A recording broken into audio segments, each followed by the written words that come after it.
Shalom. All praises to Yahweh Bashim Yahweh Shai. Double honors to the apostles and elders of Great Millstone.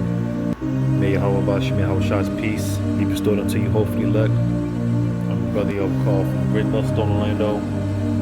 And I just have this saying here. Because I initially saw it was a quote dealing with Apostle Peter, the Apostle Paul, mainly, and a few others, of our forefathers that we know about, and just, dealing with their past. For instance, Apostle Paul, and how he persecuted the church. He had that zeal, and of course, he thought he was doing a righteous thing in the eyes of Yahweh Shem Shai.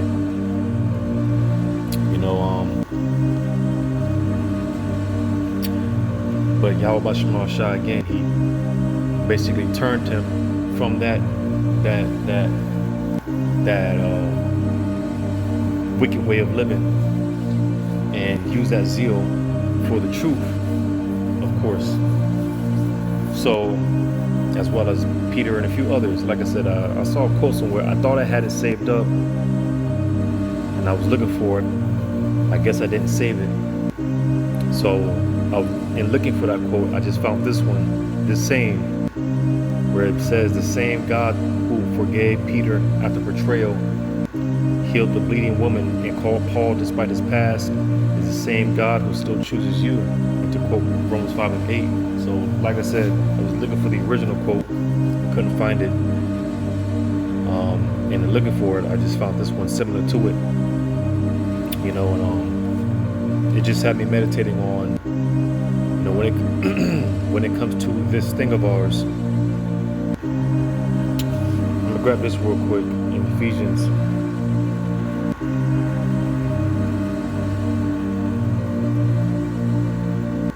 Because this is a part of the ministry, and this, applying this to all camps, all One West camps. I always make this point, no one ever wants to talk about this part of this thing of ours, of this ministry that we're involved in. Ephesians 4 and 28. Let him that stole steal no more, but rather let him labor, working with his hands the thing which is good, that he may have to give to him that needeth. So, of course, Yahweh Shem Shai calling all from all walks of life. And, between you and Yahweh Shem Shai, the individual that you were before the truth. And basically a piece of shit, a nigga or niggerette. But as we come into this truth, we get cleansed up, which is the true baptism, all right? Cleaning up their inner man or inner woman and becoming better versions of ourselves.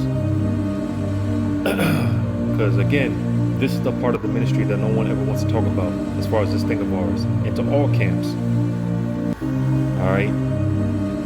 Because coming into this truth, overall, because I'm not talking about the few exceptions, all right? Because you have wicked niggas and niggerettes in this truth. As the elders from Dallas said, hey, the worst kind of individuals are going to be, you're going to find them in the truth. But overall, Jake, man, they get cleansed up. And again, that's the part that no one ever wants to talk about. All right? Getting cleansed up, becoming a new creature in Yahweh Shem Shai. All right? Jake might have been an individual in the world prior to the truth. He was a deadbeat father. But coming into this truth, hey, you gotta change that up. Deadbeat father while you was in the world. Well, coming into this truth now, hey, because one thing about this truth, it forces us to man up, woman up. It forces us to hold ourselves accountable.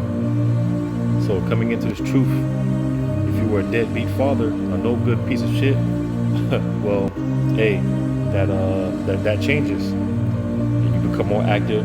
You know, you handle your responsibilities as a man, as a father, or whatever the case may be. And likewise, many other examples. You know, Jake out here smoking, right? Just living reckless, but coming into his truth, right? I'm gonna grab this real quick in 1 Peter 4. 1 Peter 4.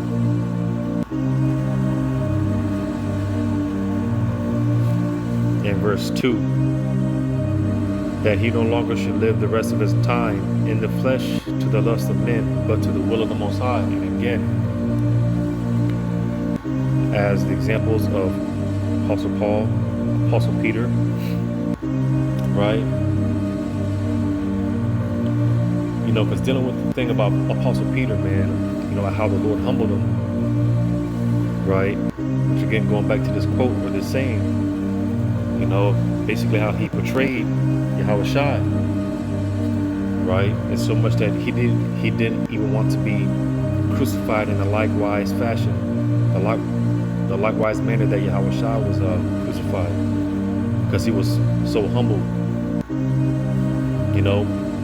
Because, you know, a part of this thing of ours concerning the chastising is, hey, Yahweh Shemashah, he breaks us to build us down. It's like he breaks us to build us back up, stronger. All right? Because again, the thing with the Apostle Peter, man, hey, you know, after he denied Yahushua 3 times, it broke him. You see? It broke him. But how was that used to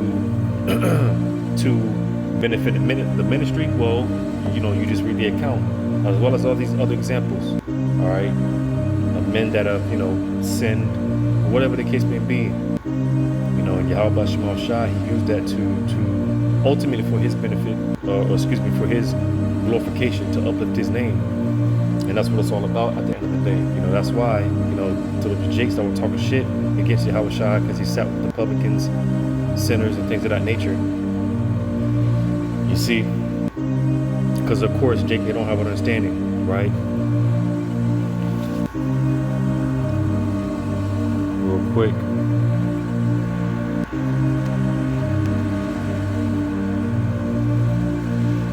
Because with that being said, I'll just say this.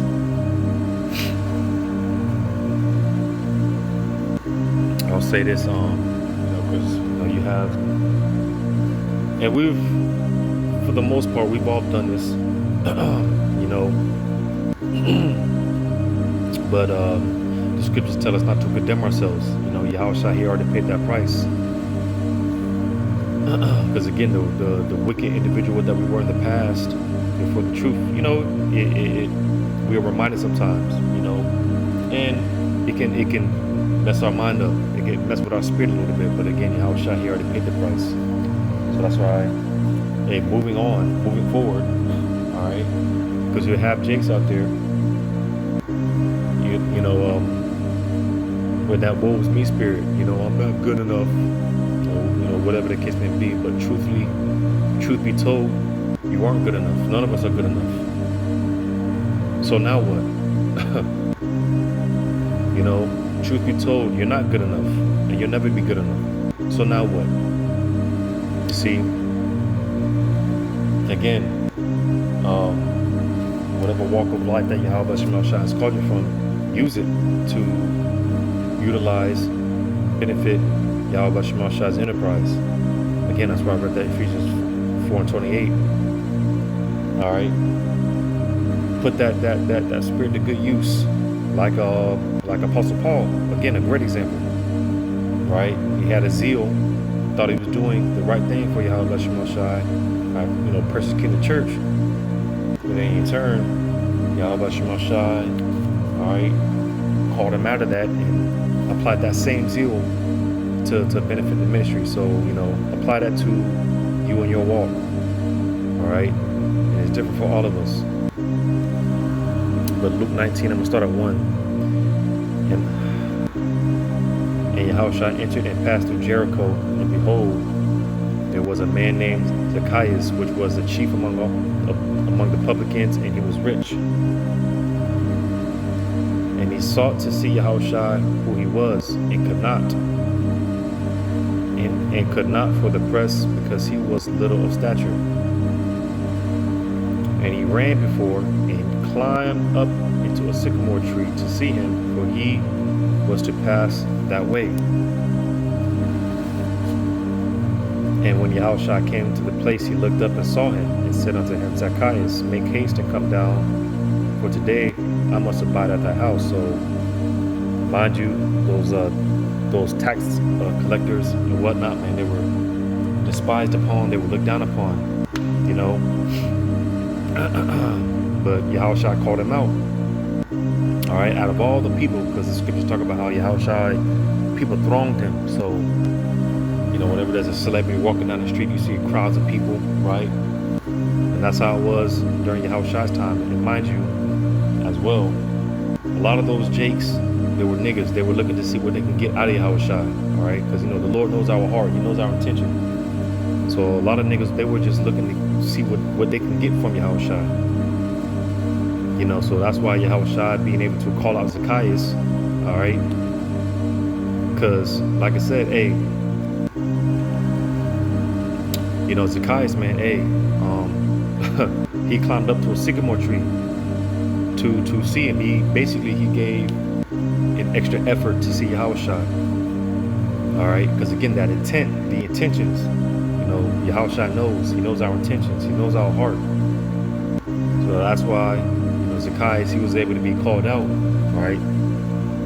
It says verse 6, and he made haste and came down and received him joyfully. So, and that's another thing, another key thing.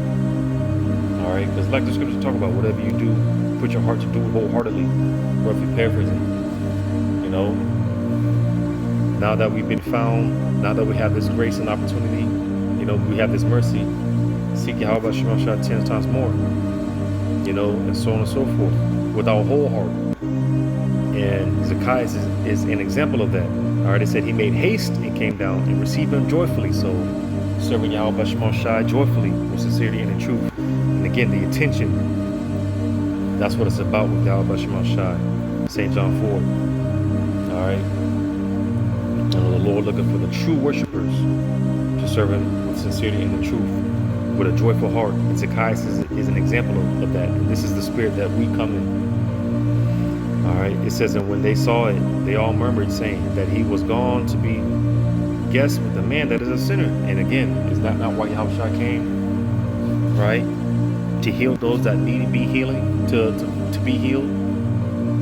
Right? It says, Zacchaeus stood and said unto the Lord, behold, Lord, the half of my goods I give to the poor.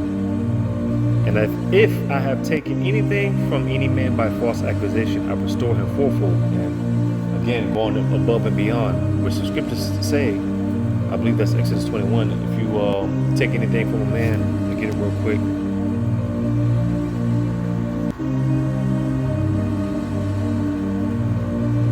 Hebrews 21. I'm sorry, Exodus 22. Exodus 22 and 1. If a man steal an ox or a sheep and kill it or sell it, he shall restore 5 oxen for an ox and 4 sheep for a sheep. So basically, man, if you steal, you're supposed to pay back double. All right. But like it said here, back in Luke 19 and 8, and Zacchaeus stood and said unto the Lord, behold, Lord, the half of my goods I give to the poor, and if I have taken anything from any man by false accusation, I restore him fourfold. So again, he went above and beyond. All right. You know, so just all spiritual gems that we could take. All right, just going above and beyond for Yahweh Shema Shai. You know, seeking Yahweh Shema Shai. As Zacchaeus, he sought Yahweh Shema Shai. He sought Yahweh Shai. He was looking for him. You know, like this just talk about, you know, those sincerely looking for Yahweh Shema Shai, man. Hey, Yahweh Shai is going to sup with them. You see, so this is a beautiful prime example of that. All right. It says, and Yahushua said unto him, this day is salvation come to this house, for so much as he also is a son of Abraham. For the Son of Man is come to seek and to save that which was lost. Furthermore, showing you that salvation is only for a select group of people. All right. It says salvation come to this house, for so much as he also is a son of Abraham. So again, furthermore showing you who salvation is for. All right, going back to this in 1 Peter 4.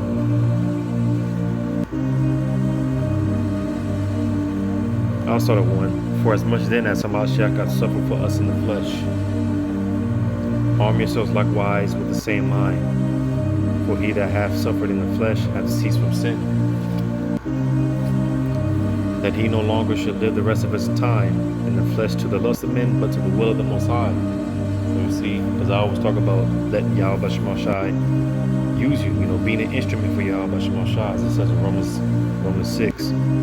Not yielding ourselves to the flesh, to wickedness, but yielding ourselves as instruments of righteousness. All right, let Yahweh Shema Shai use us. It says, for the time past of our life may suffice us to have wrought the will of the Gentiles when we walked in lasciviousness, lust, excess of wine, revelings, banquetings, and abominable idolatries, wherein they think it strange that ye run not with them to the same excess of right, speaking evil of you. Right, because 2/3 they have that crab in the bucket mentality. 2/3 they just have a loser mentality. They're just losers. So the fact that again, brothers and sisters are growing in Yahweh Shema Shai, we're blossoming, we're becoming new creatures in Yahweh Shema Shai. You see, and again, just making that point. This is the point this is the thing that no one ever wants to talk about, that that part when it comes to this thing of ours. How brothers and sisters have changed for the better. No one ever wants to talk about that part when it comes to this thing of ours. Being a piece of shit in the world. Well, hey, we make certain lifestyle changes, and hey, we're becoming that new creature. You see, certain jakes, man, wake up. They make a whole living off of robbing and stealing, what they call hitting the lick, right? But hey, coming into this truth, hey, you gotta get a job. Jake might have never worked a 9-to-5 job in their life prior to the truth, but hey, coming into the truth, hey, we gotta do things the right way. So that's the point that I'm making. Jake used to be drug dealers, right? Dope boys and all that, man. Coming into this truth, hey, we change our life around. We become better creatures, Lord willing, meet for the master's use. And again, this applies to all camps for the most part. All right, but just making a point, this is the part of the ministry no one ever wants to talk about. No one ever wants to point that out. They think we're just a bunch of so-called disgruntled, so-called black men on the street corners. We're a hate group. We great women, and so on and so forth, all the slander and this and that, but no one ever wants to talk about this part of the ministry. But hey, man, Yahweh Shema Shai, he knows what's going on, so it's all good. The Lord willing, this was edifying. All praises to Yahweh Shema Shai. Shalom to you, hopefully, let